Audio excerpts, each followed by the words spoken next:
This conversation on the next generation of giving will be led by Moira Forbes, Executive Vice President of Forbes, and feature 3 philanthropists. Please welcome Emma Bloomberg, Founder and CEO of Murmuration, Spencer Eccles, Chairman and CEO of the Eccles Foundation, and Dr. Stephen Shaya, Managing Director of Akkad Holdings and Executive Servant Leader at J&B Medical. The next generation of philanthropists we'll be hearing from in just a moment are reinventing what it means to do good. Each of them has a unique vision and strategy in their efforts to address some of the world's most intractable problems. We'll be discussing how they're tackling issues that are important to them and the strategies behind those efforts that all of us can learn from as we think about having an impact in the world around us. Joining me is Emma Bloomberg, Spencer Eccles, and Dr. Stephen Shaya. Welcome, everyone. Thank you for having us. Thank you for having us. I want to start off because the theme of this session is around the next generation of philanthropy, and the profile of today's philanthropists is changing in markedly different ways. It's not necessarily just writing a check. There's a desire for real and measurable results, and also harnessing the power of the private sector or other industries to bring to bear in the philanthropic space. Stephen, I want to start with you, sort of set the frame of this conversation. How do you think about and how do you define this concept of giving in 2021 in terms of how you approach philanthropy and also its evolution in terms of what people are looking for around how to have the greatest impact? Thank you, Moira. And first, I wanted to thank the Cure Foundation, Robin Smith, and my fellow panelists for this opportunity. So thank you, everyone. So the way we look, and my family looks at giving, is we break it into 2 different areas. There's charity, which is a little more emotional, and it's more focused on rescue and relief. And philanthropy, which is much more strategic and a long-term thinking. There's a Hebrew word called tzedakah, which means giving, and there's an implication of social justice. And there's also an implication that you become closer to your faith when you give. Impact investing really means to us, it's very closely tied into a parable that Jesus gave to the disciples about the sower and the seeds. And that a farmer sends his seeds indiscriminately. Some of the seeds land on rock. Some of the seeds land on decent soil, and some of the seeds land on fertile soil. So the seeds that land on the rock, kind of like charitable giving with no focus, with no purpose, and the intention is good, but you don't really get the impact. There's no leverage, there's no catalytic type of effect. The good soil equates to the high leverage, catalytic type of environment in which you can get a lot of different impactful type of changes: job creation, self-sufficiency, social justice, environmental protection, upward mobility, economic empowerment to people and families and ecosystems, professional fulfillment, self-esteem, and so many other type of benefits. So for us, it really where we see that parable, and it kind of reminds us of our giving, that not only do you want to give, but you want to put it on the right soil so that it can grow exponentially. And we're only human when we see the humanity and help elevate the lives of other people. We truly believe that. There's so much more to giving than just writing a check. It's really putting your heart, your soul, your spirit into it. And that's when we talk about giving, that's how we see it. I think you bring up a great point that it's this obviously something that is very personal, giving of your heart, but also thinking about in certain instances around how to have the greatest scale and impact or sustain change around issues that may be important to you. Spencer, I'll turn to you. You come from a very philanthropic family. When you look at the communities that you serve, it's in the healthcare systems, arts, cultural institutions, preservation projects, and the like. And there's a lot of interest and work in really supporting the communities around you. How do you approach philanthropy and evaluate need and giving? And has there been an evolution over the years in terms of how you look at to have the greatest impact with the money, the resources, and the time that you all invest in these communities? Well, thanks for asking that question, Moira. I really appreciate it. I love the way Stephen framed it, where he talks about good seeds and then also where you plant those seeds. And for us, when we think about it, first of all, there's 5 key principles: focus, the need, the impact, the sustainability, and then the personal involvement that Stephen just ended on. And as you think about focus, the originators of many of the foundations we're involved with, including our own family, started with really delineating where we wanted to put our attention. You mentioned some of the areas: arts and culture, community, education, health and wellness, preservation and conservation. That's one of the focal points of one of the foundations we're involved with. And I kind of hark back to this quote from George S. Eccles, who was the founder of one of the foundations, the George and Dolores Dore Eccles Foundation, where he says, "It is our duty to be mindful of our responsibilities and the problems that confront this country and pledge ourselves to aid in every possible way." And I think that is the core.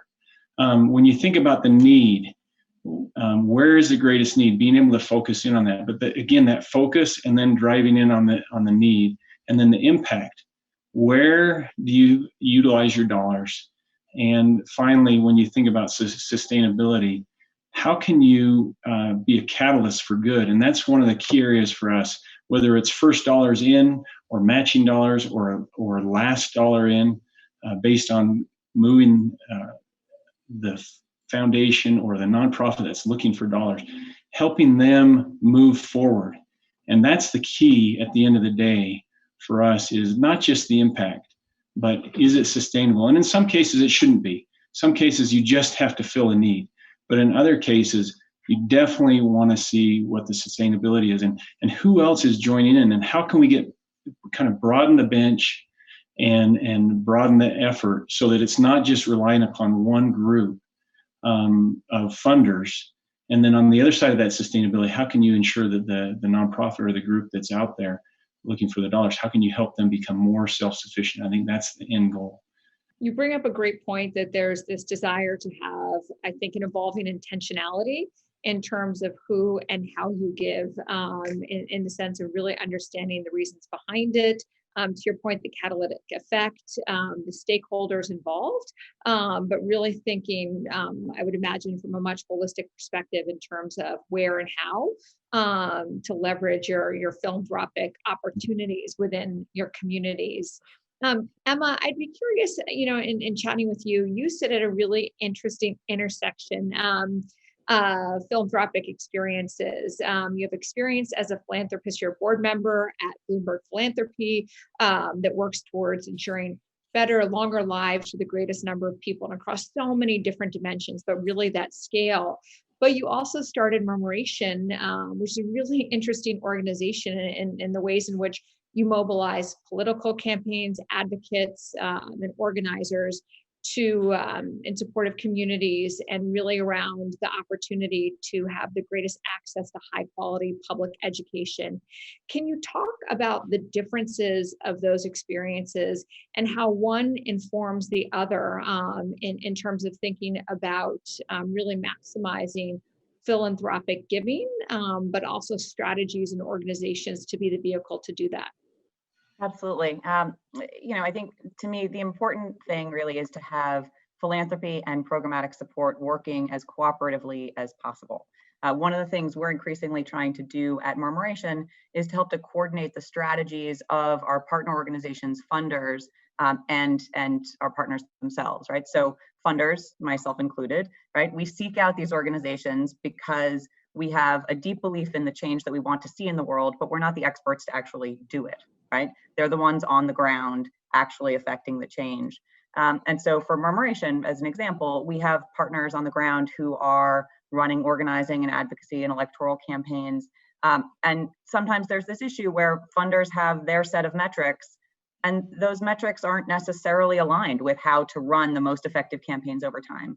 So, you sort of very generously said I sit at this really interesting intersection. I do think it's an interesting intersection because one of the things that I'm increasingly getting to do is to really try to build that bridge between the organizations and the funders, and really help funders and organizations identify metrics that provide funders with the comfort that their dollars are actually affecting change, but that also really help our partners become more effective over time. We want to help our partners develop the most effective political strategy and run smarter campaigns, and funders need to understand the potential for those efforts to drive impact. So I guess, I'd say you can't do any of the work without the investment and the money, but you also won't get the impact without the planning and execution. And, we just need to think about how we fit those pieces together every time we make a grant. I think you make such a good point in terms of when we think about this giving ecosystem, there is and I love that sort of analogy of you all being the bridge. I think there is a huge need to be able to align stakeholders and align incentives so that you can really have the momentum and the sustainability around giving. And we're seeing a lot of that alignment obviously now, I think, in the business sector as well, where leaders of some of today's most dynamic organizations are in this really privileged position where, as technology and their global reach are giving them greater power and opportunity, there's a chance for them to create social value and to really contribute and infuse purpose in their organizations and contribute in communities in ways that really were not part of DNAs of organizations before. Stephen, you were on Akkad Holdings, which is a family office that invests in various areas. As you think about investment in the private sector, how much weight do you give that sense of purpose or community responsibility into the investment decisions that you're making around how to improve the world? And can you talk a little bit about the importance of catalytic capital?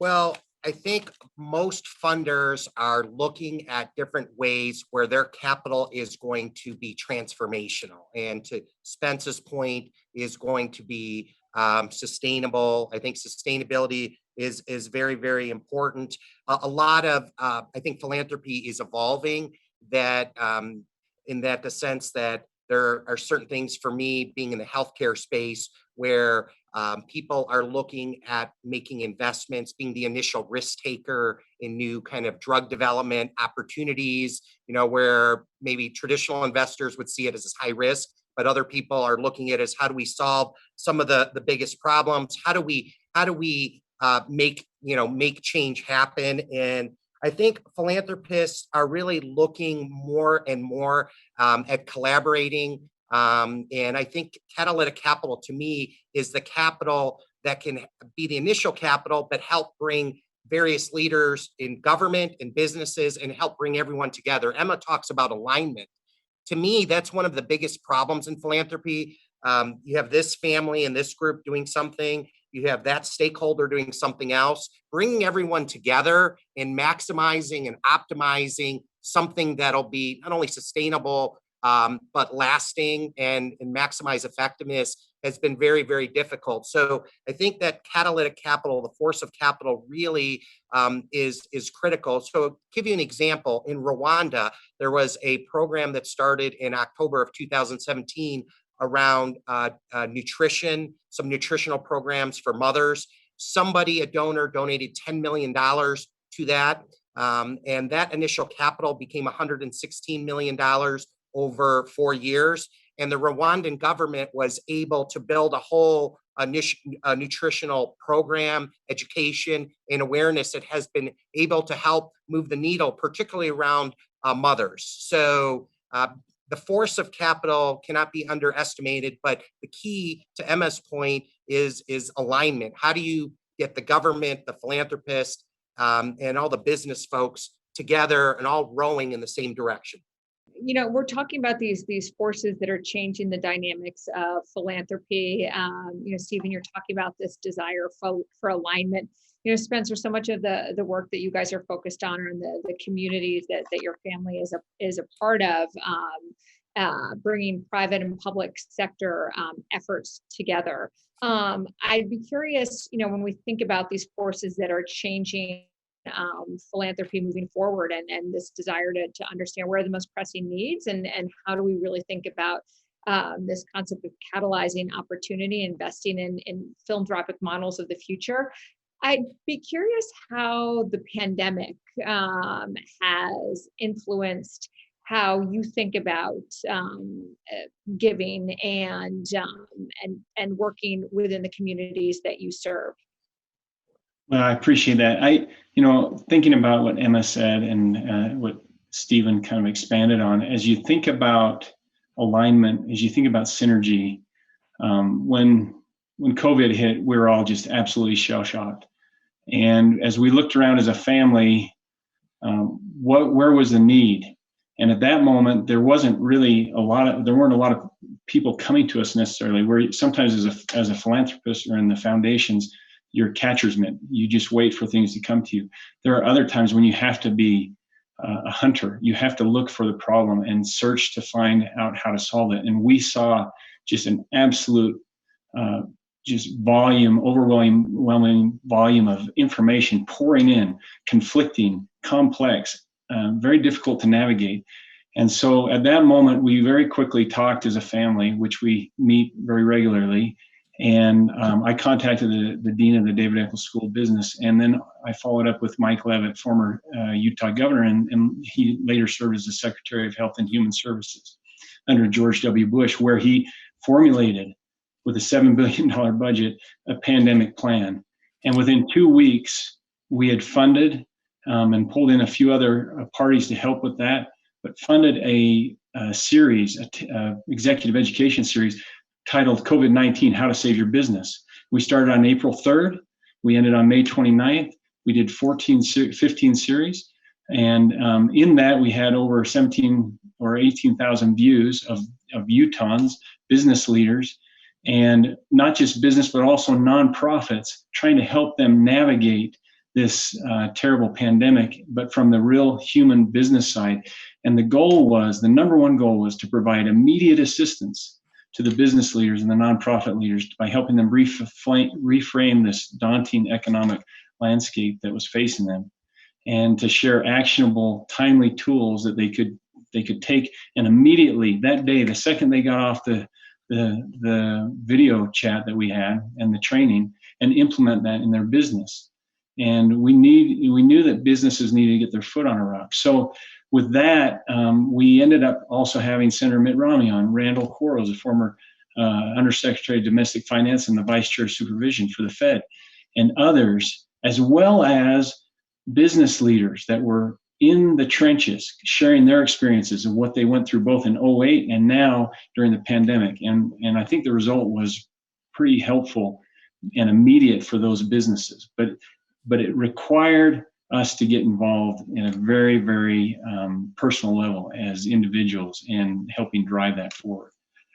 I think it really is an example of when there is an urgent need, the ability to mobilize resources. One of the really sort of unique moments and roles that philanthropy can play, but also to your point, the different leaders that you brought together in service of this effort in order to really power it and drive it in the most, in the most impactful way.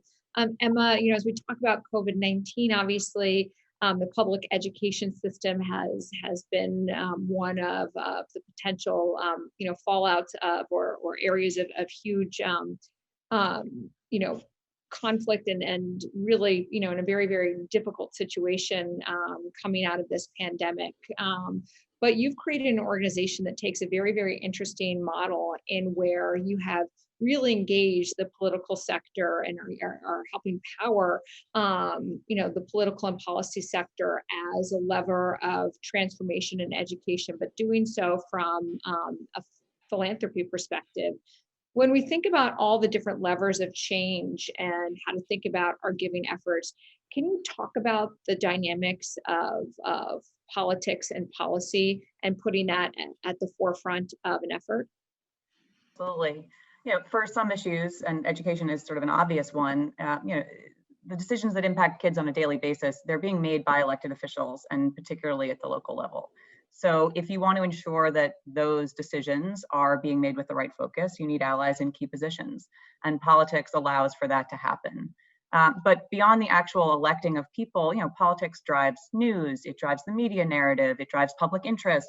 All of these things help to build attention and influence, and that can then be leveraged to really push for change. At Murmuration, our theory of change is really grounded in the idea that people and communities should have a say in shaping their public school systems. And so our focus and sort of broad definition of politics is really on that, right? On empowering the people in communities least well served by the current system. And those communities also tend to be those that are most likely to be disenfranchised or left out of our political system. And so we work to give them power through the democratic process. And I would say, I think as you talk about different levers, yes, politics is the one that we're pulling, but it's not that different from direct service. You have to think about the direct service that we're providing is really, giving organizations and people in communities the access to power through democracy. As we begin to wrap up this conversation, all of you are very obviously deeply committed in terms of the giving space and understanding how to create the greatest scale and impact and efficiency to transform, communities and societies at large. I just want to end by asking each of you, what's been one of the greatest insights or lessons learned in terms of how you have become a more impactful philanthropist in the work that you're doing in a way that can give others insight or again a lesson in terms of how they can go about their own work or their own commitments in this space. Stephen, I'll start with you. So philanthropy is evolving just like every aspect of life, and truly believe that we all need to look at philanthropy with a fresh perspective. There have been some very interesting, I'll say, innovative approaches, particularly around venture philanthropy.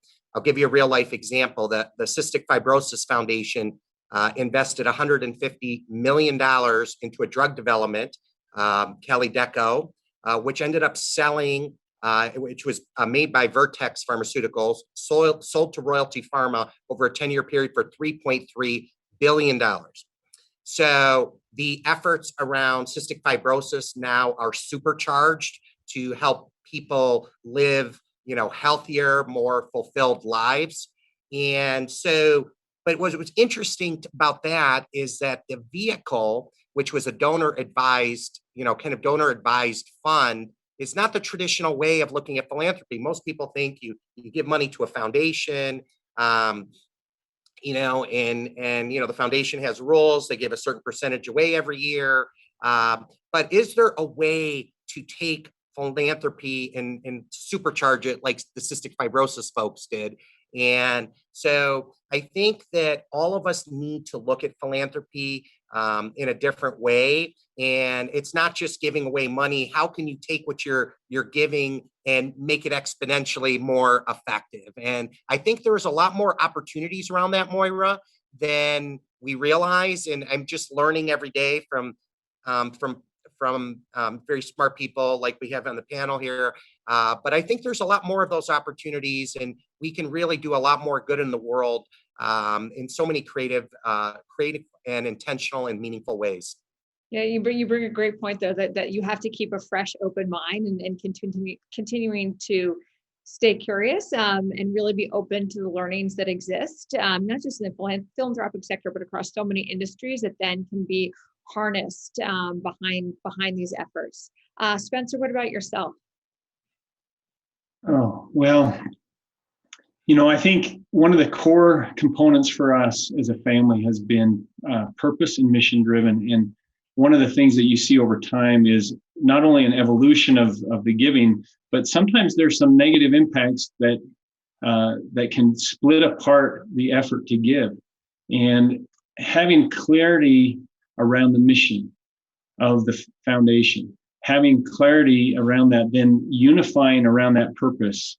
And if everybody can sink their teeth into that purpose and really stay focused there, then individual individual interests that could pull away from that will eventually become aligned. You can stay together as a family, for example, for us, and that is one of the key things. So the focus on our mission is what has held us together, and is what has held the foundations together. And if you want to have a sustainable foundation that not only can evolve over time, but also can maintain its purpose, that is a key to driving it forward. But you also have to have some flexibility in the mandate. So that those two things work closely together, and I think that allows a foundation to evolve over time. I love that, having your North Star in terms of vision and mission, but being flexible in terms of how you can bring that to life in so many different ways. Emma, I'll close with you. Is there an insight or lesson learned for you that's been particularly transformative in your work within the sector? Yeah, I'll touch on two, I think. First, my advice is always to look at the opportunities to invest in infrastructure, right? I think programs tend to get more of the sort of public attention, but whether you're talking about political infrastructure or really any other kind of infrastructure, organizations to be successful, they need data and intelligence. They need the ability to share information, to share metrics, to fundraise, to communicate, to create efficiencies. All of that relies on infrastructure. And so investing in that is then allowing those organizations to be more effective and more efficient in actually driving the change that you want to see. And then the other thing I'll just touch on, we've said this a few times throughout this panel. Stephen, I particularly liked your use of the word alignment. But to me, I think a lot about coordination, right? And I think you don't need to fund every organization that cares about the issue that you are prioritizing, right? That you can absolutely pick the ones that you think can drive the most impact. But I think it's important to understand the full landscape of who's working in that space, and to think about what cooperation looks like among funders and among the organizations who are actually doing the work on the ground. I think oftentimes organizations feel some pressure from funders to say, my work created this impact, right? But more often than not, it's their work and the work of a number of organizations that they are cooperating with. And for us as funders to be interested in that and to embrace that and to encourage that means that our investment in one organization can actually have ripple effects across lots of organizations in that same space.